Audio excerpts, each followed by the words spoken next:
Good morning.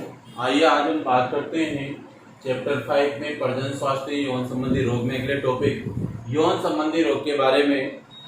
इसके पहले मैं आपको स्त्री पुरुष प्रजनन अंगों के बारे में बता चुका हूं और स्वस्थ प्रजनन के लिए किन किन बातों को ध्यान में रखना चाहिए वो हम पिछले वीडियो में बात कर चुके हैं। तो आइए यौन संबंधी रोग क्या होते हैं।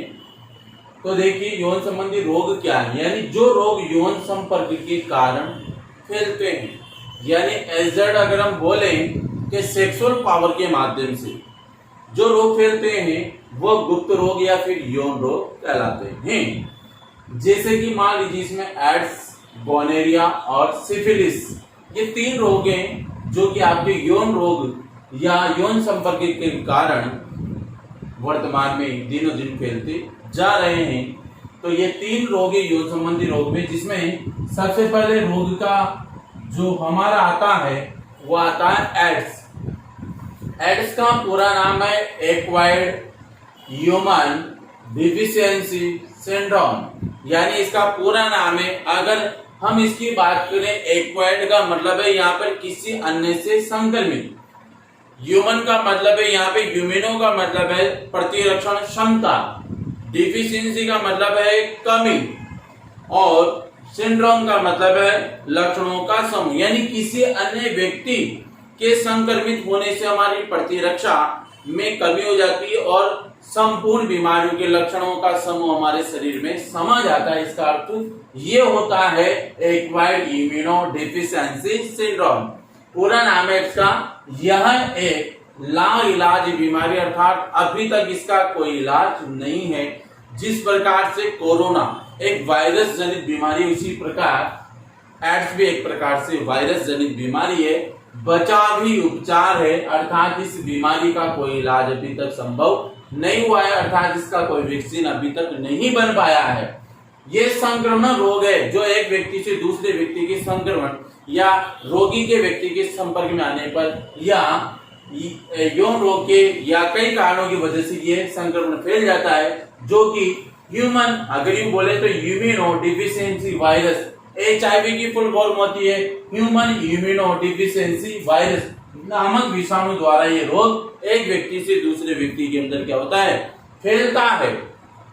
इसके बाद हम बात करें कि एड्स मनुष्य जाति में स्वाभाविक रूप से शुरू नहीं होता, यानी मानव के अंदर एड्स अपने आप में ऐसा नहीं कि अपने आप ही पनपता हो, बल्कि यह मनुष्य जाति के अपने ही कुछ कर्मों के कारण उपार्जित होता है। कुछ कर्म का मतलब गलत कार्य करेंगे या कुछ गलतियां होने के कारण ये ऐसी बीमारी हमारे शरीर के अंदर आ जाती है। ये संक्रामक रोग है, विषाणु द्वारा फैलता है। ये वायरस हमारी जो श्वेत रक्त कणिकाएं होती है उन कणिकाओं पर आक्रमण करता है, धीरे धीरे उन कणिकाओं को नष्ट कर देता है, जिससे हमारे शरीर में रोगों से लड़ने की क्षमता खत्म हो जाती है, अर्थात हमारी रोग प्रतिरोधक क्षमता क्या होती है, कमजोर हो जाती है। और श्वेत रक्त कणिकाओं के नष्ट होने से हमारी पूर्ण रूप से शक्ति रोगों से लड़ने की पूर्ण रूप से समाप्त हो जाने के कारण व्यक्ति विभिन्न रोगों से क्या होता है, ग्रसित हो जाते हैं, यानी कई प्रकार के रोग शरीर के अंदर समा जाते हैं। उसे तरह तरह के संक्रमण रोग हो जाते हैं और व्यक्ति अंततः मृत्यु की गोद में चला जाता है। तो ये कंडीशंस रोग के कारण आ जाती है, इसलिए इसका बचाव ही उपचार है, इलाज अभी तक नहीं है।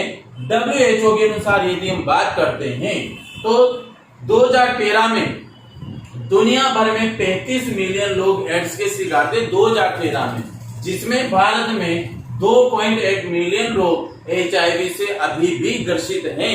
2013 के अनुसार आंकड़ा बताया है। और इन आंकड़ों के साथ पूरी दुनिया में पाए जाने वाले मरीजों वाले देशों में हमारे देश का तीसरा नंबर है। यूनाइटेड राष्ट्र की एक रिपोर्ट के अनुसार एशिया पैसिफिक क्षेत्र में पाए जाने वाले कुल एड्स के मरीजों में 40% मरीज क्या हैं, भारत के हैं। कितने प्रतिशत?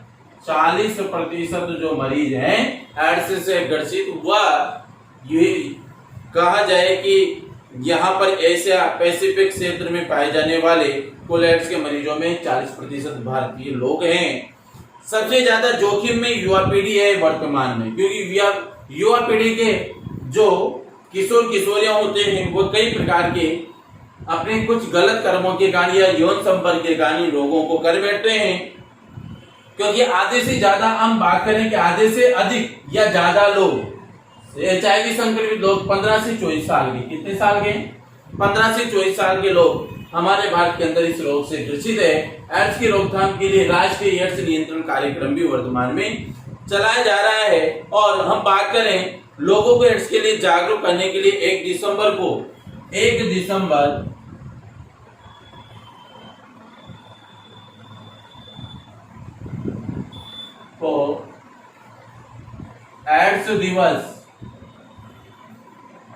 1 दिसंबर को एड्स दिवस मनाया जाता है।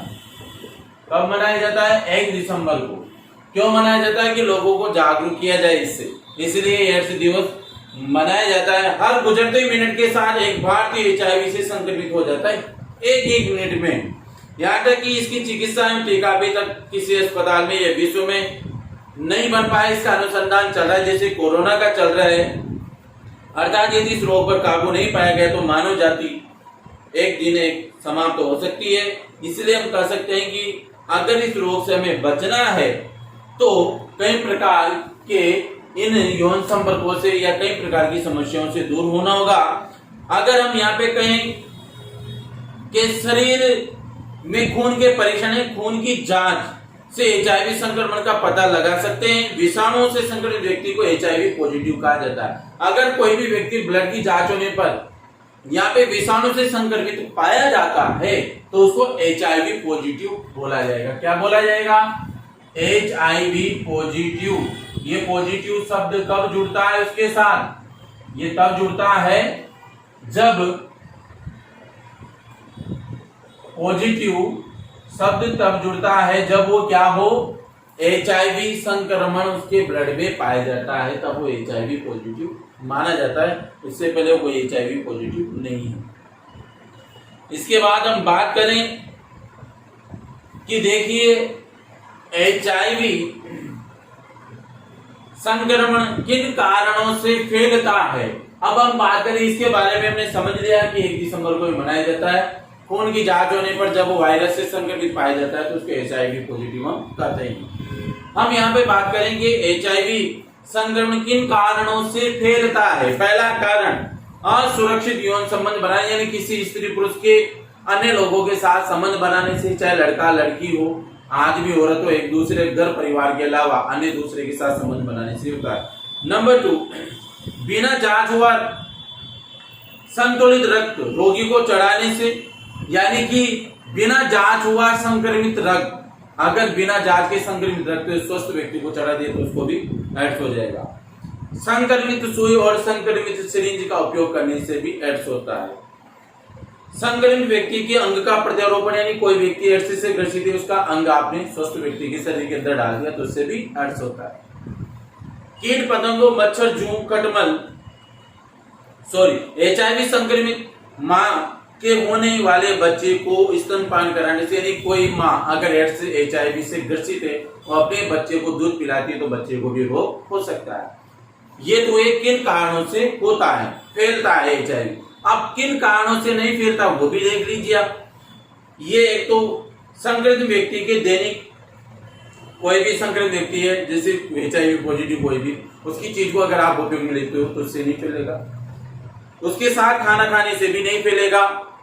सार्वजनिक स्नानगृह, शौचालय आदि का प्रयोग उसके साथ साझा करके अगर आप किसी भी चीज का उपयोग करते हो उससे भी नहीं फैलेगा।